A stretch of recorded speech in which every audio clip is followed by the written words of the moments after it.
वक्रतुंड महाकाय सूर्यकोटि समप्रभा निर्विघ्नं कुरु मे देव सर्वकार्येषु सर्वदा।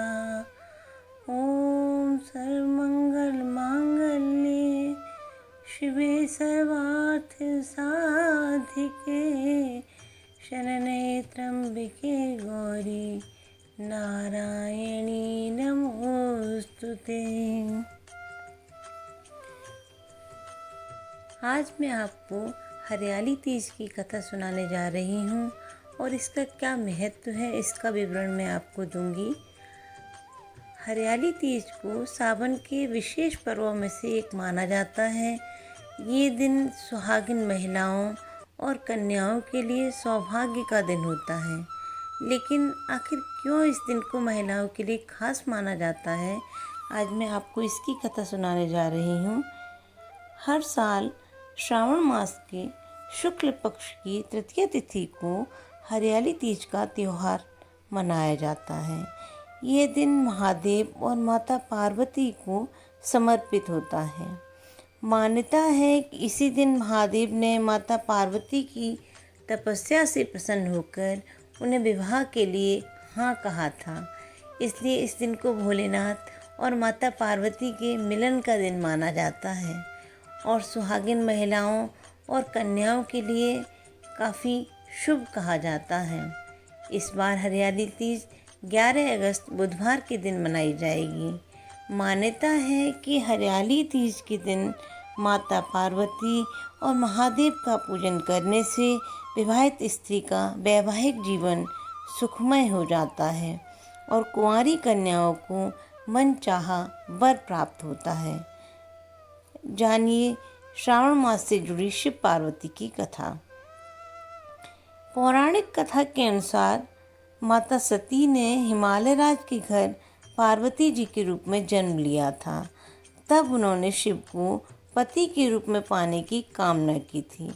लेकिन तभी नारद मुनि राजा हिमालय से मिलने उनके पास गए और माता पार्वती से शादी के लिए भगवान विष्णु का नाम सुझाया। इससे हिमालय राज बहुत प्रसन्न हुए और पार्वती का विवाह विष्णु जी से करने को तैयार हो गए। जब माता पार्वती को ये पता चला कि उनका विवाह विष्णु भगवान से तय कर दिया गया है तो वो काफ़ी निराश हो गईं। दुख में आकर वो एकांत जंगल में चली गईं। उन्होंने वहाँ रेत से शिवलिंग बनाया और महादेव को पति के रूप में प्राप्त करने के लिए अनेक वर्षों तक कठोर तप किया था। उन्होंने तपस्या के दौरान अन्न जल त्याग दिया था। उस समय माता पार्वती सूखे पत्ते चबाकर अपना दिन व्यतीत करती थीं। उस समय माता पार्वती के सामने कई तरह की चुनौतियां आईं, लेकिन उन्होंने किसी बात की परवाह नहीं की। जब गिरिराज को अचानक पार्वती जी के गुम होने की सूचना मिली तो उन्होंने उनकी खोज में धरती पाताल एक करवा दिए, लेकिन वो नहीं मिली। उस समय माता पार्वती वन में एक गुफा के अंदर शिव की आराधना में लीन थीं। आखिरकार माता पार्वती के तप के आगे शिव जी को विवश होना पड़ा और वो श्रावण मास की शुक्ल पक्ष की तृतीया के दिन उनके समक्ष प्रकट हुए और उन्हें पत्नी के रूप में स्वीकार करते हुए इच्छा पूर्ति का वरदान दे दिया।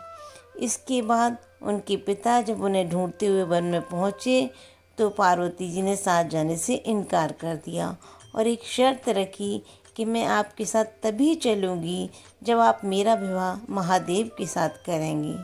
हार कर पर्वतराज को पुत्री पार्वती की हट माननी पड़ी और वे उन्हें घर वापस ले गए। कुछ समय बाद पूरे विधि विधान के साथ शिव और पार्वती का विवाह संपन्न हुआ। इसीलिए श्रावण मास के शुक्ल पक्ष की तृतीया तिथि को महादेव और माता पार्वती के मिलन का दिन कहा जाता है। शिव जी ने इस दिन माता पार्वती के तप से प्रसन्न होकर कहा था कि इस दिन तुमने मेरी आराधना करके जो व्रत किया था उसी के परिणाम स्वरूप हम दोनों का विवाह संभव हो सका। आज के बाद जो भी स्त्री इस व्रत को पूर्ण निष्ठा से करेगी उसे मैं मनवांछित फल दूंगा। उस स्त्री को तुम्हारी तरह अचल सुहाग प्राप्त होगा। इसीलिए ये दिन सुहागिन महिलाओं और कुंवारी कन्याओं दोनों के लिए सौभाग्य का दिन माना जाता है। बोलो हर हर महादेव, माता पार्वती की जय। ओम नमः शिवाय।